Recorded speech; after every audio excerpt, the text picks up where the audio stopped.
Yes. I kid you not, and they took, and like Jerry Beck was talking about this. I don't know if this will be in the documentary, but he was talking about all of this, and like they're all like they're finding every flat surface they could and laid them out to like try to flatten out these backgrounds of Akira, and because the studio was going to destroy them. That's what happens. See, believe it or not, folks, that happens a lot in anime. Normally they would take the cells, dip them in turpentine, and reuse them. And so they're like, hey, you want those Akira cells? Absolutely, we'll put on a slow boat, obviously a faster boat than the one we talked about before. We'll put on a slow boat, and they just showed up one day, and that's what they found. What happened to these cells? We don't know. So it's going to be good to find out. You know, I'm down to one prize left in the mystery box. I didn't realize there'd be so many questions, but this is good, so I got to be sparing in my prize here. Okay, sir. Nope, yep. I'm curious if during the interviews, particularly with Carl, if there was any chance for you guys to actually get into the methodology of using cell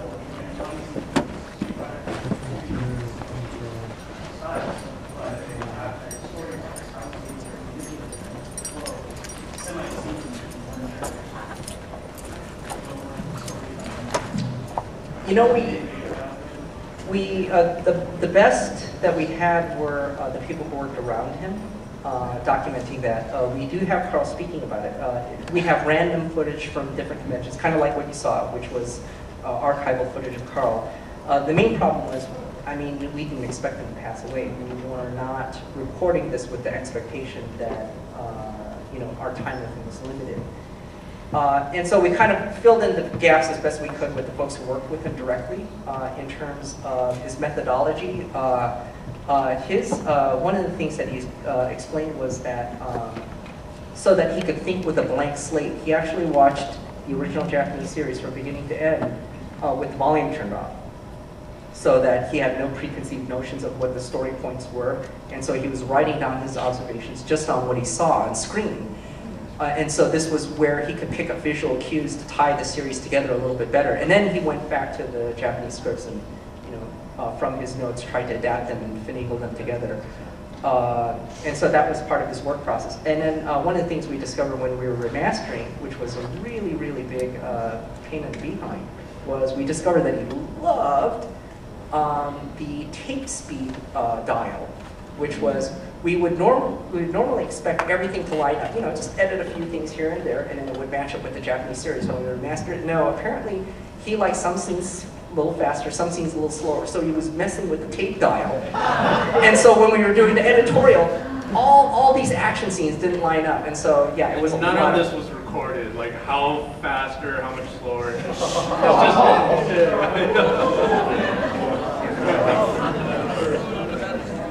So actually, the gentleman's like, it looks like a green long sleeve shirt. Yes, you sir. Yep. Apologize. This is kind of an old news question. It's the first panel like this I've been to, but I was wondering, about 15 years ago, Harmony Gold released a whole bunch of Robotech toys under the name of Exo Squad, which was another animated series that they had. And at the time, I just wanted as many of those toys I could get my hands on, and this way I could walk into any toy store and buy them. But I've always wondered what was up with that. How did these Robotech toys, which I recognized the second I saw them, end up under an Exo Squad banner? This is actually one of the saddest stories. It is. Sadder than Robotech 3000. Okay, that's sad. In 1993, Playmates licensed a series called Exo Squad, and it became, you know, a pretty good hit on television. And they were trying to get more toys available for Christmas. And they couldn't get enough toys to stores in time because they were still doing development on molds and all this kind of stuff, sculpting all that, you know, to get the toys done. And one of the things that they knew was Matchbox's license to Robotech had expired by then. And Harmony Gold had all these molds that they were sitting on for Robotech toys. You know, kind of somewhat similar theme. And so with, just to fill out the Exo Squad line, Playmates, you know, asked to license these from Harmony Gold so they could fill out their line. And so there you had the Exo Squad brand, sub-branded Robotech. You know, it wasn't really kind of part of the universe, but it was sold as part of the lineup, you know, the way we saw it. Now the sad, in exchange for them using it, they offered to store the molds. at the time. Oh, okay, some of you heard the story. And so what they did was they offered to store these molds. Previously, they were stored in some kind of climate control, environment. Playmates, apparently, they stored them in their yard, in their storage yard outside their building. And if any of you know what the climate is like in Hong Kong, it's very humid. And what does metal do in a humid environment outdoors like that? And we found out about this many years later. George found out that these molds were in storage at Playmates. And he said, this is awesome. Let's make some of these Matchbox toys again, right? Went over there and discovered, they were just big piles of rust. So that is our sad story. And that is why some of those items are collector's items. There's also a little bit more about it. Because basically Playmates, they accidentally got sued by FOSSA because of the Shyster lawyer. And Carl had to go in and defend Playmates. Because basically FOSSA never had the right, and the Japanese were just giving FOSSA a clear slate note. And basically up until FOSSA tried to sue Playmates over the Robotech toys. You brought up a great thing. Ever heard of the slogan, "Sins of the Father"? I still get hate mail for whatever this FOSSA lawsuit was, back in the 90s. No, there is hate mail, folks, believe me. Yeah, violent. Yeah. Just to kind of give you a recap of what happened. Have any of you seen Battletech from the old days, right? Battletech, Aerotech, those FOSSA games. And then you notice magically somewhere during the 90s, they all became quote unquote unseen. They disappeared from the universe.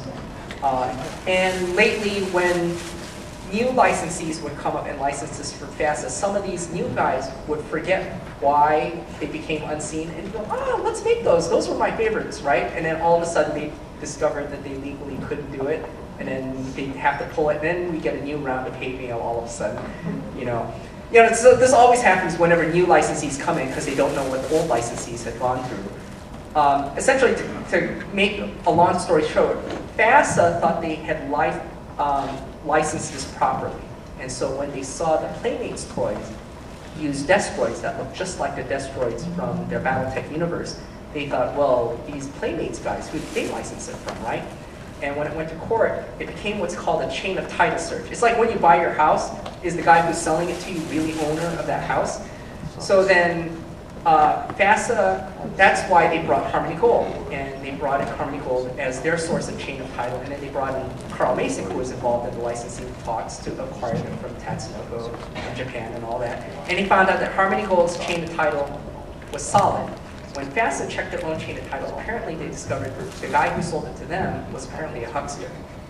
And so FASA actually did acquire it in good faith. They didn't try to weasel anyone, but all of a sudden they just realized they got screwed. Well, it wasn't so much FOSSA, it was the Shyster lawyer that did. Oh, really? Okay. Well, they found out they got screwed, and all of a sudden what they realized was they were opening themselves to legal exposure, which means the lawsuit could have been flipped around. They could have gotten sued.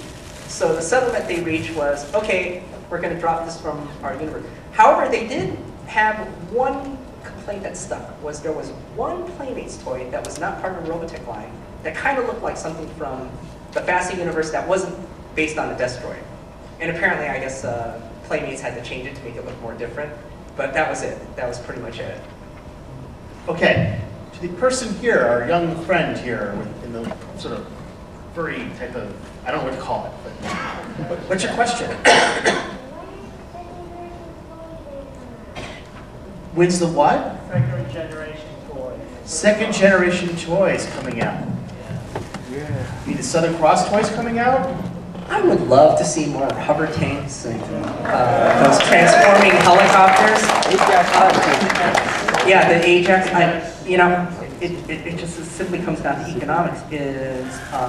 When our licensees license something from the Robotech universe, they're in it to make money. They're in it to license stuff and make cool product to actually sell.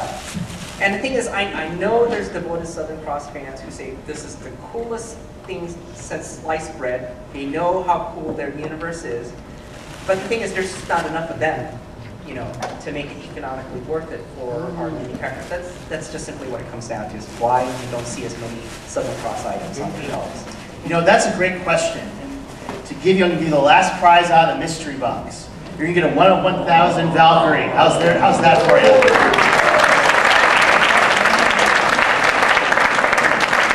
There you go. Okay, sir, in the glasses. To follow up on an early question I was asked, like almost right at the beginning, assuming that some kind of miracle happens and all the rights holders in Japan decide to hold hands and say, "Kumbaya, let's make some rivers of money," is there interest at Harmony Gold in